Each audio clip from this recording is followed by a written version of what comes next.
These people are sick, and I'm telling you, they know the game.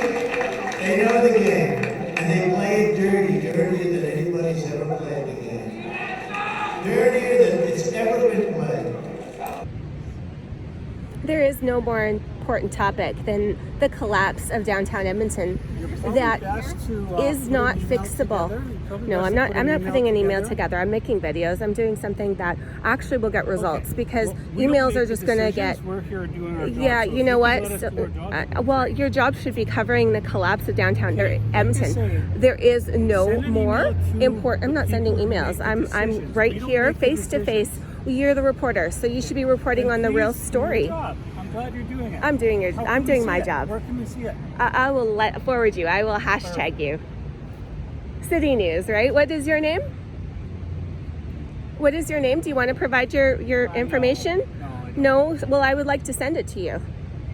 Sorry, I don't find it. Using that grouping and clustering of wealthy shoppers, will harm downtown Edmonton, at least certainly from a high-end standpoint. And downtown Edmonton didn't have a lot of super high-end retail to begin with, but this is almost, I guess you'd say, a nail in the coffin.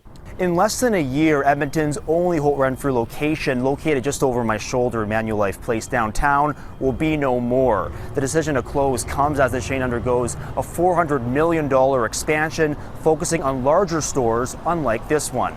Holt Renfrew first opened its doors in downtown Edmonton 69 years ago. The retailer carries high-end brands like Alexander McQueen, Dolce & Gabbana, Gucci, and Louis Vuitton.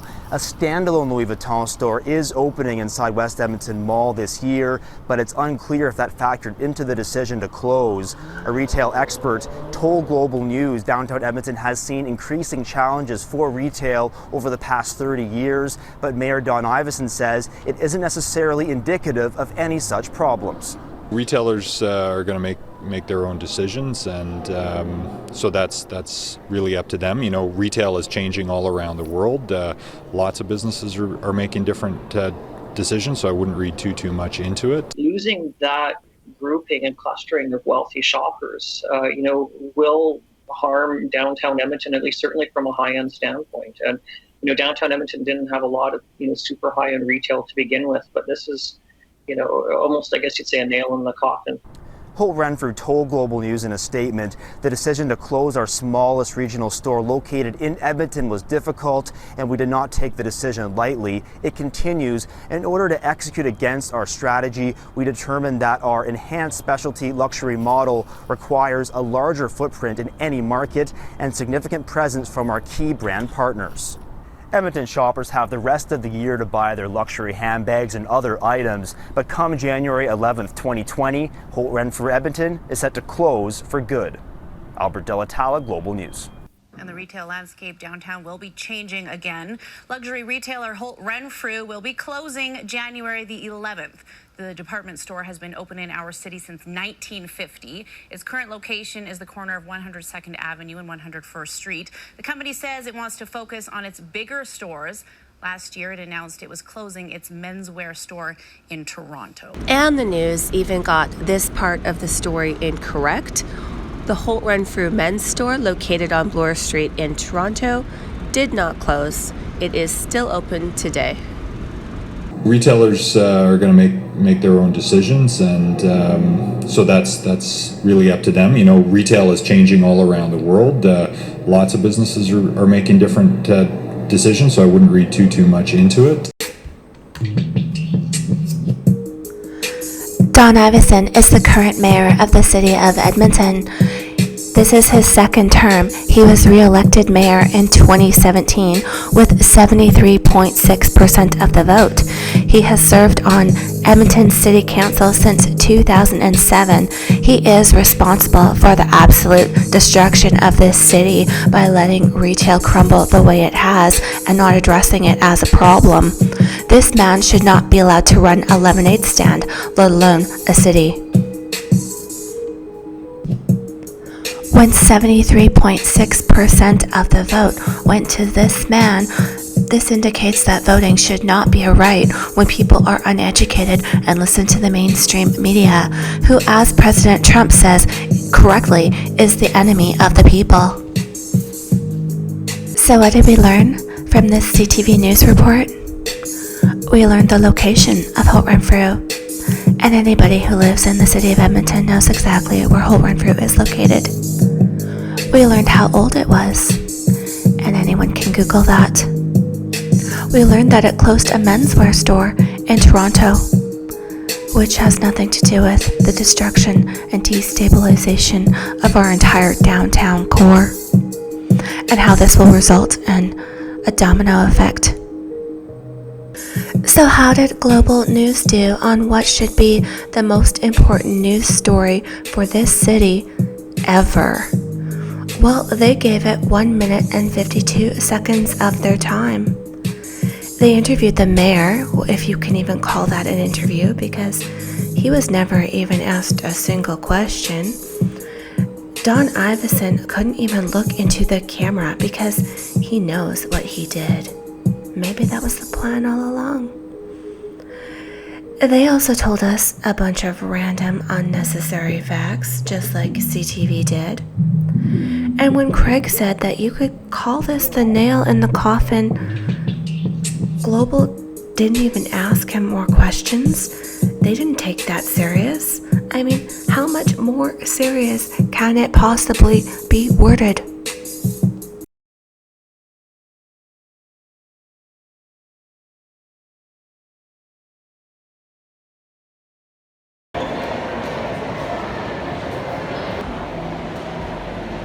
Hudson's Bay has been a staple in Edmonton for more than 200 years. The Bay's own website showcases the chain's long history in the city. But while the downtown store will reopen next week as part of the province's relaunch, its history is being cut short. The Bay isn't the only large retailer to close its door in the core. Back in January, Holt Renfrew also permanently shut down after being open for more than 69 years.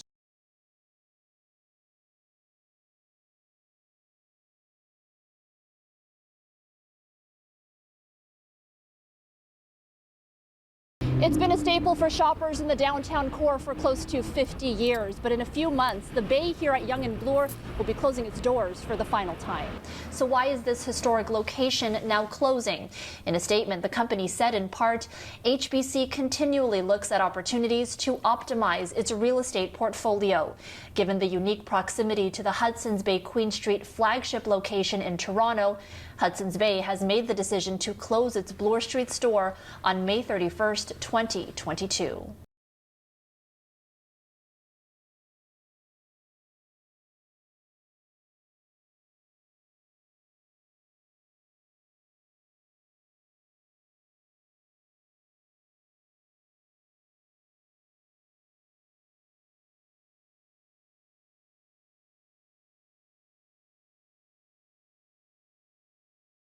Well, good evening and thank you for coming.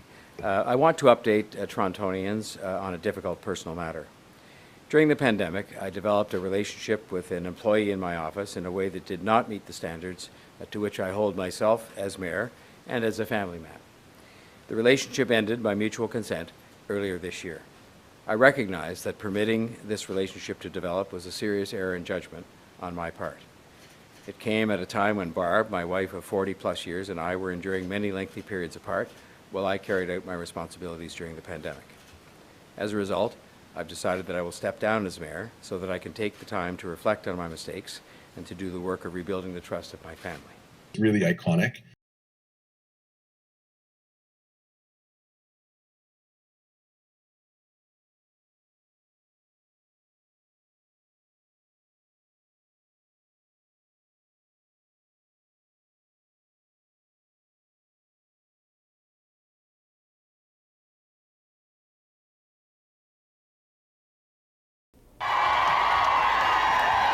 Nordstrom opened to great fanfare in Canada less than a decade ago. Today, the luxury American department store announced it's closing up shop.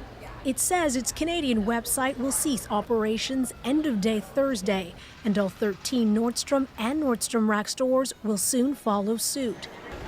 The company said its Canadian operations lost money every year. Nordstrom is the latest U.S. chain to close stores in Canada.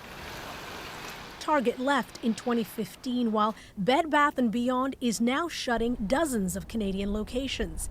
In a statement, Nordstrom CEO said, despite our best efforts, we do not see a realistic path to profitability for the Canadian business. Nordstrom's closure will result in roughly 2,500 people losing their jobs.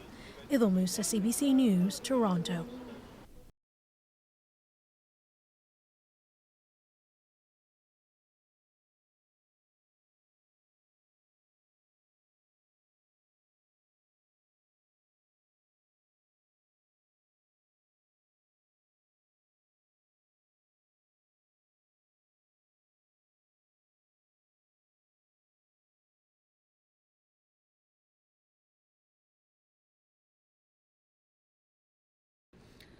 A mega tower in the heart of the city is in major financial trouble. We're live outside The One, a high-profile Toronto condo project at Yonge and Bloor. It has already faced several setbacks and delays since construction started in 2017, and the project has now been placed into receivership. Lenders now forcing the project into receivership, claiming the developers failed to make payments on the growing debts. They come with a hefty price tag, currently starting at $3 million, with some of the penthouse suites listed online as high as $31 million. Apple was reportedly slated to open its flagship store on the main floor of this building, but pulled out because of all of the delays, and no replacement tenant has been secured as of yet.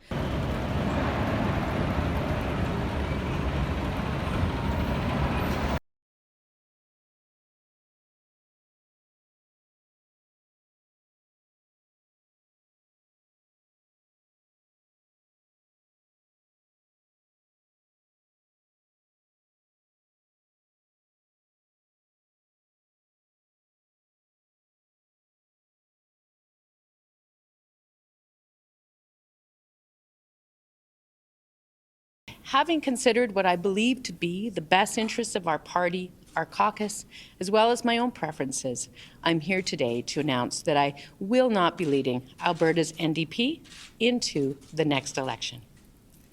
I have informed both the senior officers of Alberta's NDP, as well as my caucus and staff, that upon the selection of a new leader, I will be stepping down from that role. There is no more important topic than the collapse of downtown Edmonton that is not fixable. No, I'm not putting an email together. I'm making videos. I'm doing something that actually will get results. I'm trying to hit the group chat and tell them it's all rap. Can I ask a question? Oh, sure. Hi. Hi. I'm going to ask you when you're going to address the collapse of downtown Edmonton. I'm sorry? When are you going to address the collapse of downtown Edmonton? We are working on it. You're not though. Retail vacancies are at like a 90-95%, and that's the main root cause. And until you get tenants down here, you're not going to fix anything. We are encouraging more people to come down, and we are building more residential. Do you know what you need to do? In my opinion, and I study this, I'm an expert on retail.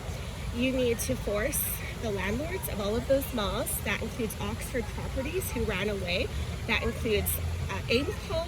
That includes Manulife Investment Management and Quadreal. You need to force them to fill those malls up with stores immediately, or you're going to have a crisis like you've never ever even dreamed. So what we will do, we'll connect you to Downtown Business Association. No, I don't want. That's not going to fix anything. So you're not going to address it? We're in a crisis. This is a crisis. All of the major land developers are to blame. That includes Cadillac Fairview. We might as well add Ivanhoe Cambridge, who owns Southgate, to the mix. They have all destroyed retail to the point that no tenants want to operate a store downtown. Complete collapse downtown. You walk by it. You're right here. We are right downtown.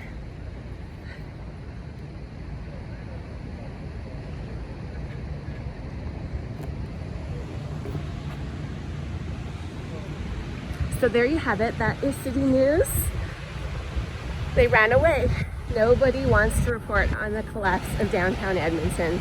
That is, in my opinion, the fault of the government and all the mega mall owners that own those three properties downtown.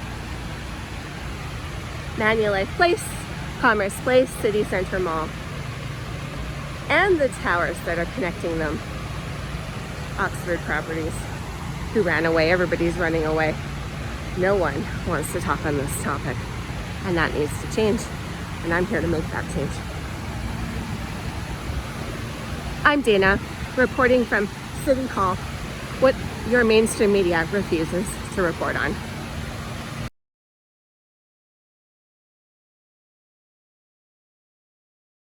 People are fed up. They're fed up with incompetence. They're fed up with stupid leaders. They're fed up with stupid people.